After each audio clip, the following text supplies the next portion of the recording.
Good morning, good afternoon, and of course, good evening, traders from across the globe. Welcome to my 2560th edition of Short-Term Trading Live with Oscar.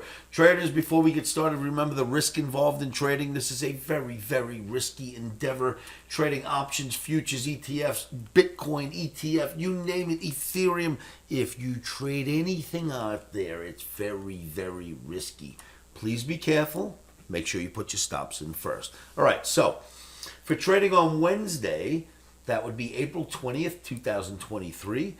Please remember that we're day traders and the opinions of the OMNI can flip from one day to the next, but the OMNI has been doing just that. It's been flipping back and forth from bullish to bearish, neutral, the last few days, and right now I've got a neutral E-mini S&P, I've got bearish NASDAQ and Russell, I've got a neutral transportation average. It's all over the place. So let's go see what's going on. S&P E-mini, you're looking at the daily bar chart right here. See this black line? Well, it goes back from really far. Right? That's a real bar. It just doesn't look like it because it's from before June got active, but that's a real bar that connects from back there to here, which stopped the market. And we went down, got into this nice bullish channel, this green channel. It's light, but it's there. And created a bullish F flag. Very nice. But look where we are right now. The OMNI is fluttering. Red, green, neutral, red, green. So it's telling us we're going to vacate the area. And it's running into trouble right there. Interesting how the OMNI is fluttering right there when we finally get back up and test. So the OMNI saying neutral S&P, maybe sell some rallies in the NASDAQ, but be careful up here because we're in an F flag. So a confluence of signals. Barring being in an F flag, if we make this channel a little thicker, right? Check this out. If we stay inside the channel like we've been doing from bottom to top, down to bottom, back to top, bottom, top, bottom. If it hovers here and hits the bottom, it should hold inside the F flag and move higher in the next few days. Luckily, the OMNI arrow can flip any day it wants. So for now, let's keep our eye on what's going on there, but neutral for E-mini S&P. Let's look at the YM. Same thing going on here. You've got that same sort of trend line, right? And you're in an F flag, just about to hit that resistance line, and the OMNI starts fluttering. Now, generally, when the OMNI flutters and starts flipping from red to green, it means we're about to vacate the area. So, big trend line means we're supposed to go down. The F flag means we're supposed to go up as long as we stay inside the F flag. Confluence, right?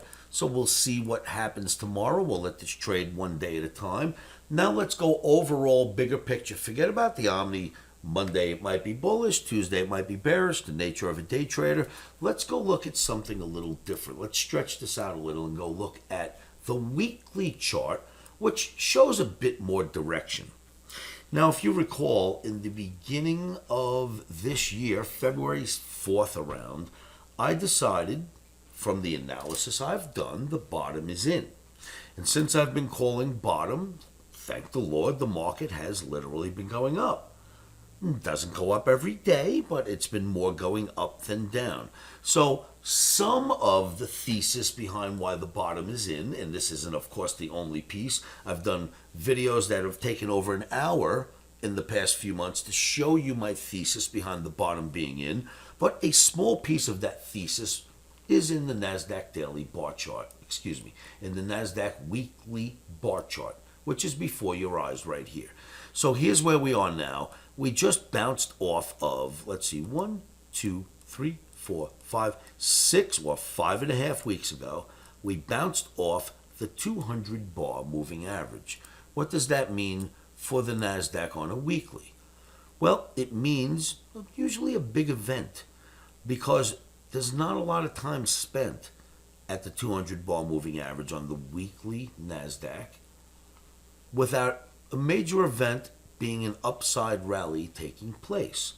All right, well, is that true? Well, let's go back and look. COVID, this is the absolute low in COVID. All it did was touch the 200 bar moving average, and the event that took place next was a major rally. Then we came back, muddled with the 200 bar moving average, and the next event is becoming a decent rally. All right, so maybe that's true, maybe it's not. How about we go back in history a little bit and take a look? So we slide back, and if you don't mind, please subscribe to my YouTube channel, like and share. We would much appreciate that. It seems to be currency out there these days, so please like and share these videos if you don't mind, and subscribe. So now let's look back. This is COVID still. All right. Next time or time before COVID, the 200 bar moving average even gets challenged. You have a big rally. Nothing goes straight up, but look at the size of that rally. All right? 3,000 plus points in the NASDAQ after getting close to the 200 bar. That's 2019. Let's go back. Oh, look at this. In 2016. You didn't even get near it, but you got in the neighborhood. And what ensues next? A long-term rally. Thousands of points. All right. Oscar, maybe you got a point here. Let's go back and look further. What happens here? You get close. Well, excuse me, you hit it again. And what happens next? Major rally. This is a weekly now. This is major rally. All right. And it flutters for a while, which is interesting. Watch this. It flutters for a while. And then major rally. Where are we right now? Top day. It's been fluttering for a while. What comes next? Okay, so let's go back. We were almost there. The only time before the world changed in 2008-9 when the Fed decided to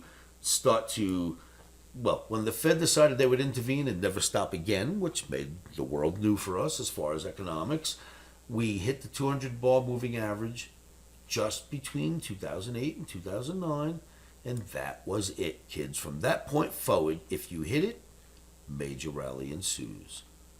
Major rally ensues all the way back from this date to today. You do not break it, not even once, and if you hit it, major rally ensues. That was a little piece of my thesis why the bottom is in, but that helped me decide that the other 50, 60 charts I pulled were correct as well. So longer term, I think the bottom is still in. I've got no trouble with this chart at all. Shorter term, as you know, will jump around from long to short. Right now, neutral in even the S&P, but slightly bearish in NASDAQ and Russell for trading on 4/19/2023. Traders, that's about it. I wanted to show this to you. Remember the risk involved, and remember to subscribe. And then, if you're in any trades, keep your emotions out and say this to yourselves over and over again. Stops are in. Emotions are out. Now, traders, this chart speaks for itself, and I'll tell you right now, I've had so much pushback since I've called the bottom. They tell me I'm crazy. The chart doesn't tell me I'm crazy, but the people do. Let's see where we are at the end of the year.